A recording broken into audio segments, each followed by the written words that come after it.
আসসালামু আলাইকুম রহমতুল্লাহ।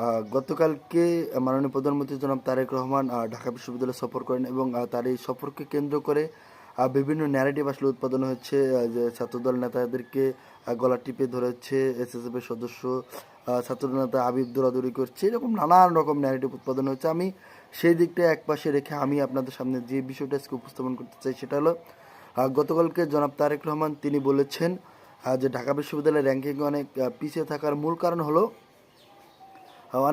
মূল কারণ হলো ঢাকা বিশ্ববিদ্যালয়ের শিক্ষক নিয়োগ দেওয়ার ক্ষেত্রে রাজনীতিকে প্রাধান্য দেওয়া হয় এবং রাজনীতির ভিত্তিতে শিক্ষক নিয়োগ দেওয়া হয়।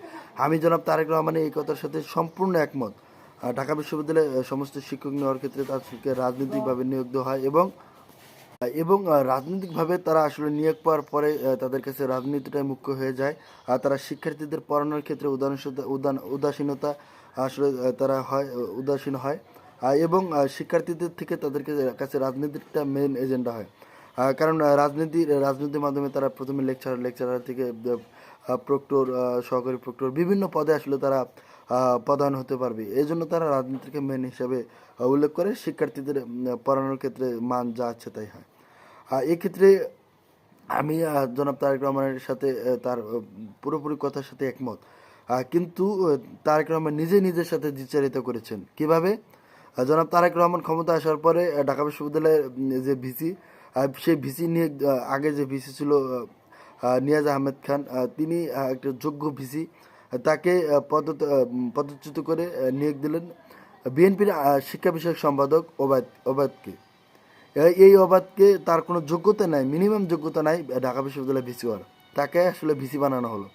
জাহাঙ্গীরনগর বিশ্ববিদ্যালয়ের যে ভিসি, তিনি জনাব তারেক রহমানকে শিশু মুক্তিযোদ্ধা হিসাবে আখ্যায়িত করলেন। একটি বিশ্ববিদ্যালয়ের ভিসি বিএনপিপন্থী, এবং তিনি বিএনপির প্রোগ্রামে যাওয়ার জন্য গিয়েছেন এবং তাকে ধাক্কা দিয়েছে সাধারণ কর্মীরা। তিনি তারেক রহমানের গাড়ির সামনে মানে তাকে প্রদর্শন করার জন্য তিনি এতটাই উদ্গ্রীব হন যে তারেক রহমান যেন তাকে একটি নজর দেখে, সেজন্য তিনি গাড়ির সামনে দৌড়াদৌড়ি করেন। একটি বিশ্ববিদ্যালয়ের ভিসি তার যদি চরিত্র, তার যদি রাজনৈতিক ক্যারেক্টার, তার যদি এরকম হয়, তাহলে আসলে বিশ্ববিদ্যালয়ের র্যাঙ্কিং কোথায় গিয়ে পৌঁছাবে এটা আপনারা নির্ধারণ করুন।